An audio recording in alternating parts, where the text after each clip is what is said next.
If you've heard about Star Wars: The Old Republic and have been wondering about whether it's worth trying or not, this video will go through all the pros and cons about the game for new players in 2022, whether you're brand new to online gaming or if you're a seasoned MMO veteran. If you're a returning player, you'll want to check out my other video, Is SWTOR Worth Returning To, instead. Star Wars: The Old Republic is an online game based around the Star Wars universe, but set thousands of years in the past.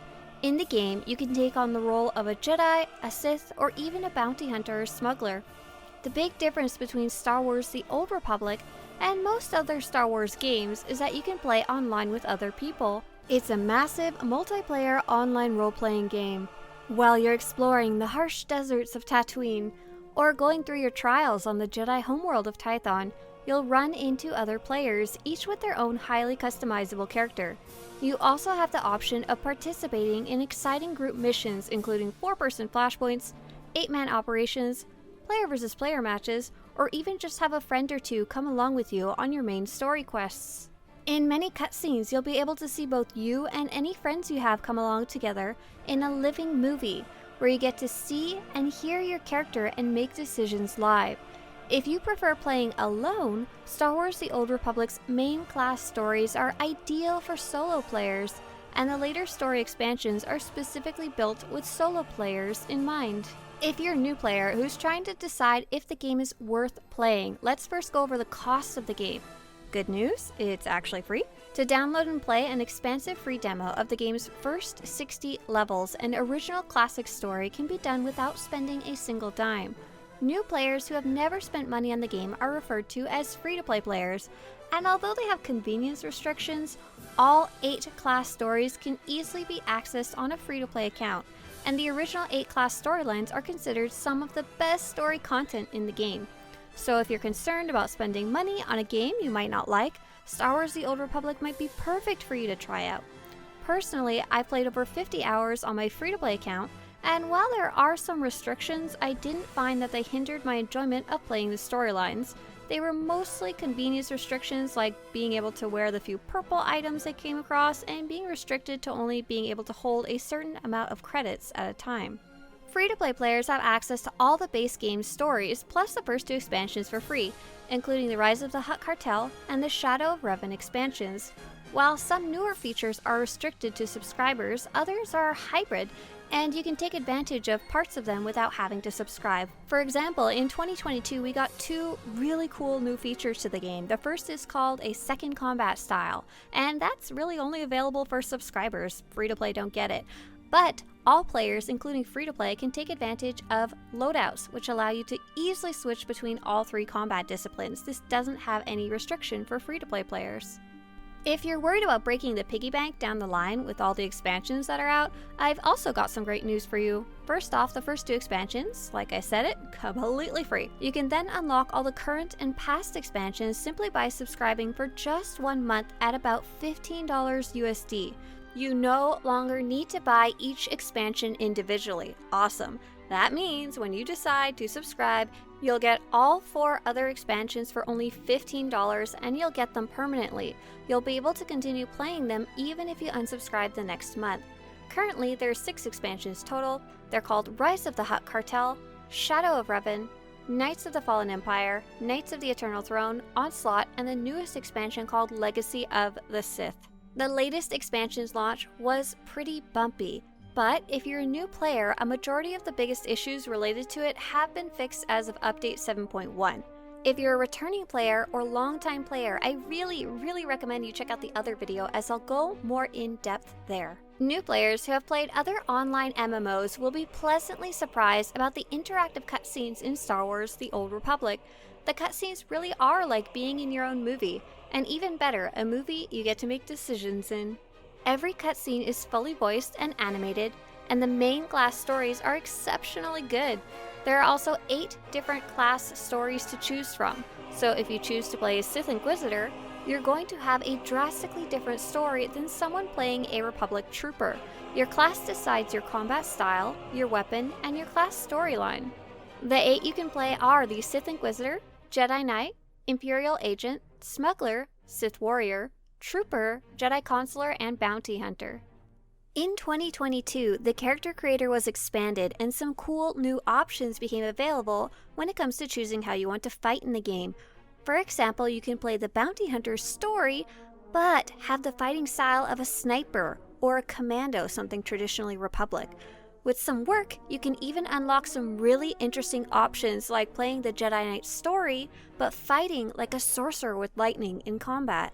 There have also been some major improvements to leveling since launch. When the game first came out, players were encouraged, required, to do almost every single quest in the game to gain enough XP so they could be at the appropriate level for the next area. This often included doing fetch quests and side quests alongside the main storyline just to keep up. Now, these types of side quests are actually hidden from players by default. Instead, players are encouraged to do their main class storyline and the main planet storyline, which should give you enough XP to progress without having to do any side quests if you don't want to. These two types of main quests are marked with giant purple icons to make them easier to distinguish from the optional exploratory quests. To prove my point, I've leveled on a free-to-play account, and even without the boosted XP of subscribing, I was only about halfway through my class story and I was already level 50 from doing every single quest. A little over-leveled much? There's also some great news when it comes to over-leveling compared to when the game launched. The game has a feature called Level Sync that allows you to earn experience even from quests that are far below your level. If there's a cool quest on one of the earlier planets you want to go back and do, but you're level 48, no problem, you'll be temporarily synced down to level 48 while you're on the planet, and in return, you'll get the appropriate amount of XP. Even better, you get to keep all the abilities you would have at level 48. It also makes the game even better to play with friends. You can now join low-level friends for quests and you'll still get XP for completing them, and you no longer have to worry too much about staying in the same level range. Personally, I really like this feature, but some players dislike that you can't rampage your way across lower level planets once you've reached a high level. A big note for 2022 though, as of the most recent expansion, level sync was shifted slightly and some low-level fights got a little funky. For some fights or planets, you may just need to go upgrade your gear a bit, while others you may need to get a friend to come and give you a hand if you get super stuck. The developers have been slowly finding these overpowered fights, these especially nasty fights, and fixing them, but I'd bet money there's still a few out there that are over-tuned. If for some reason you want to jump into Endgame or go straight to the later expansion stories, when you subscribe to the game for the first time, you'll be able to receive a free high-level character token. This will allow you to make a level 70 character, who starts their story right before the Onslaught expansion. If you're trying to quickly get into Endgame, say to do operations, raids, or to play with friends, this token is the fastest way, but you'll still have to level from level 70 to the new max level of 80. The downside of this free token is that it will auto-complete some of the earlier storylines for you, most importantly being the well-liked class stories. This type of token is called a Commander's Character Token, and you can buy more of these if you want on top of the free one you get. There's also a second type of token you can buy that allows you to boost any of your existing characters to level 70 without auto-completing the storylines. So you can make a level 1 character, boost it to 70, and go back and play the storylines at your leisure. Players new to MMOs may be pleased to know that the game's base difficulty is, well, incredibly easy. One of the main focuses of the game is the story, and the developers have made changes to the game to make it more accessible even to the newest of players. Experienced gamers who are looking for a highly challenging experience from level 1 onwards will likely be disappointed with the combat and will only enjoy the game if they enjoy the story and the universe. The good news is that there are more challenging modes available for players at later levels. Players who reach the later expansions at level 60 and beyond have the option to play 2 of the expansions in story mode, veteran mode, or master mode. If you're willing to group up, there's also veteran mode and master mode operations, raids, and flashpoints, dungeons, that offer team-based challenging fights that will really keep you on your toes. If you enjoy group content, although there are not many world-first raiding groups left, progression and endgame raiding is alive and well in this game. Update 7.1 brought a brand new raid with 2 difficulty levels. The easiest is still pretty hard, and the harder mode is incredibly difficult. If you enjoy player versus player content, the game offers both casual PvP and ranked PvP seasons with leaderboards. At the time of recording this, the current season has ended and we're waiting for news about future seasons. Because Star Wars The Old Republic is a massive multiplayer game, players often ask, how good is the game for a solo player? What if I want to play alone? Although the game will never be as good as a game designed specifically with solo play in mind, like Knights of the Old Republic or Fallen Order, when it comes to online games, it's probably the most solo-friendly game that exists. The entire class storyline is designed with a single player in mind, and the developers have added more options to solo content over the years. All the story expansions also offer story content catered towards solo players. Don't believe me? I've created a massive story order guide specifically for solo players. I have no idea how long an average solo story campaign might take you, but at the time of making this video, if I've counted right, a single character can visit 28 planets, play 19 solo flashpoints, and enjoy 6 expansion storylines. Players who are willing to try group content will unlock an additional 11 group-only flashpoints and 12 8-man operations once you reached Endgame. I've also seen players ask if it's important to know a lot about the Star Wars universe or if you need to have seen the movies before playing. I feel I can pretty confidently say no. The game starts you off as an apprentice in the various classes, and your story mentors will teach you more about the world around you as you play. In general, the story is set in a fairly generic sci-fi universe that follows many of the same rules as our world does, with the additions of space travel and sentient aliens. Add in the more fantasy-based Jedi and Sith magic, Force users, and you've got the idea of the Star Wars universe. The big things to know about this game is that it's set over 3,000 years before the Star Wars movies take place. So sadly, you won't get to meet Darth Vader or the Mandalorian while wandering around. I believe anyone who enjoys sci-fi based games or games that have a huge established lore base would enjoy Star Wars The Old Republic. Instead of having many smaller servers, Star Wars The Old Republic now has 5 mega servers. While some servers were very quiet before the merge, all 5 servers currently have a good population. The merge allowed more players to use the group finder together, and it seems to have worked pretty successfully, and all the current servers seem to be active except for the French one. Star Wars The Old Republic's exact population is a bit mysterious and hard to count, but at least from the Steam charts, it's been pretty steady the last 2 years or so, and the game being added to Steam seems to continue to be paying off even 2 years down the road. The update cadence of the game isn't as frequent as most longtime players would want it to be, but the game is by no means dead either. This year's expansion brought a huge overhaul to many of the game's systems that really point towards the development team investing in the game's infrastructure and future. This big change brought big delays to the last expansion, which were only fixed as of the last update mid-2022.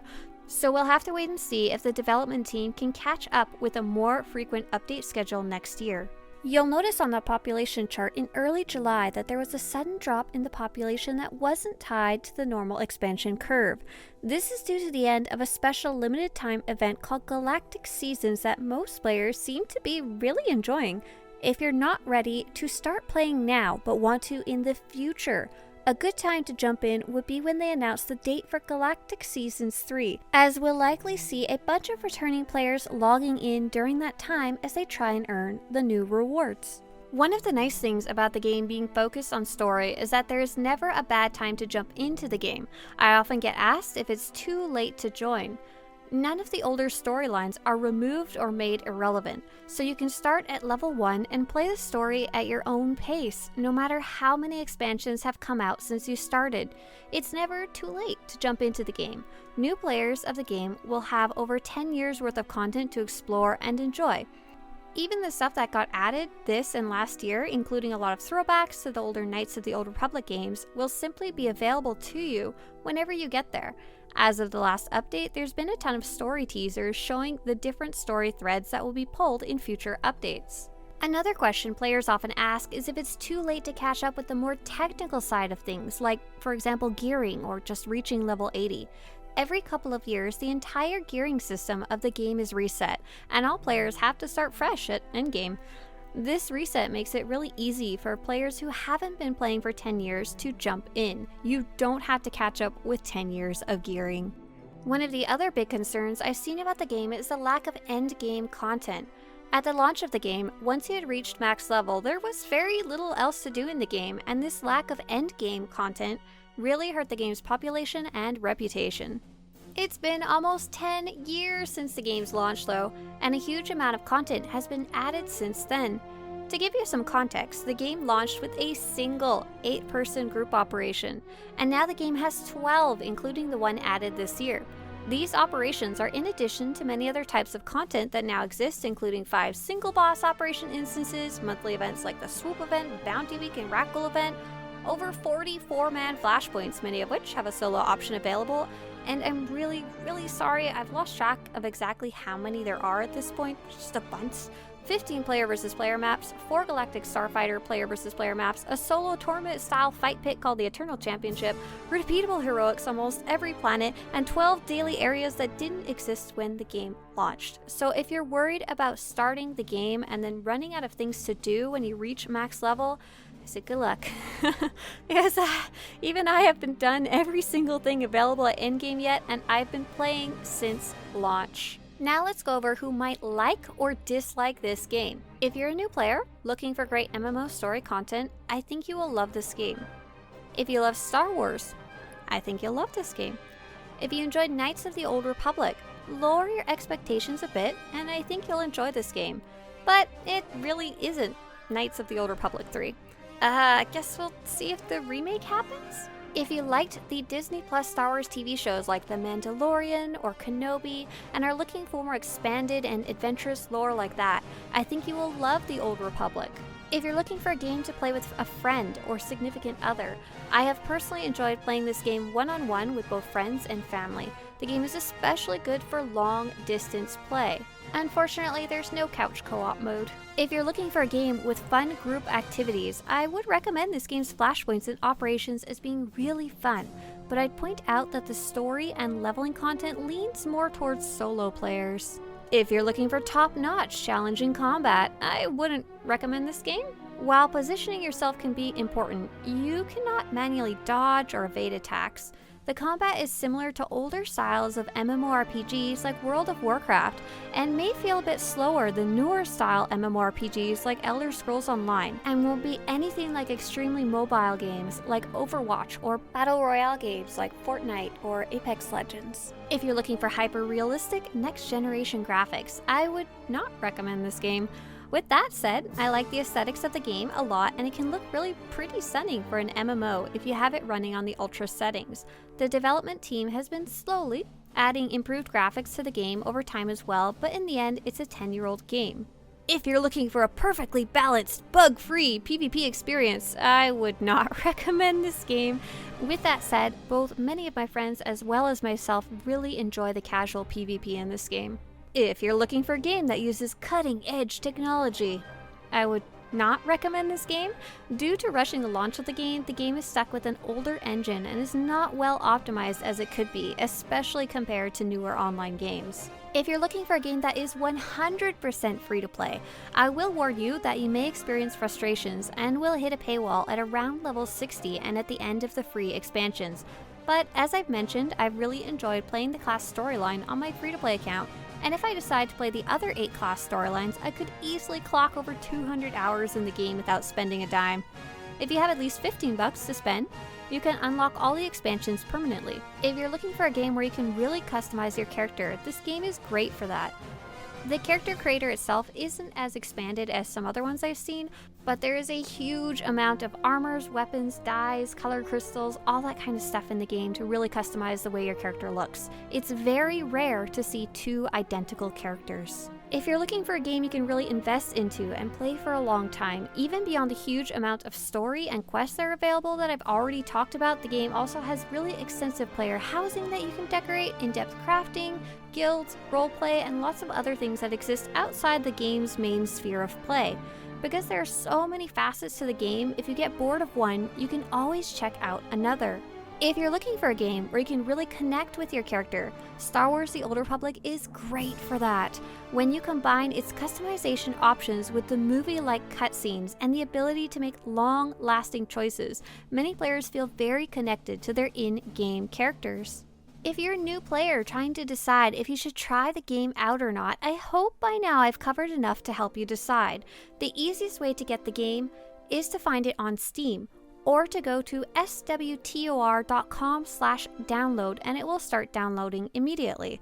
If you're still wondering about specific aspects of the game, like classes or story, I've created dozens of videos ranging on every topic of the game, and if you plan on playing, I highly suggest checking out my playlist called The Academy.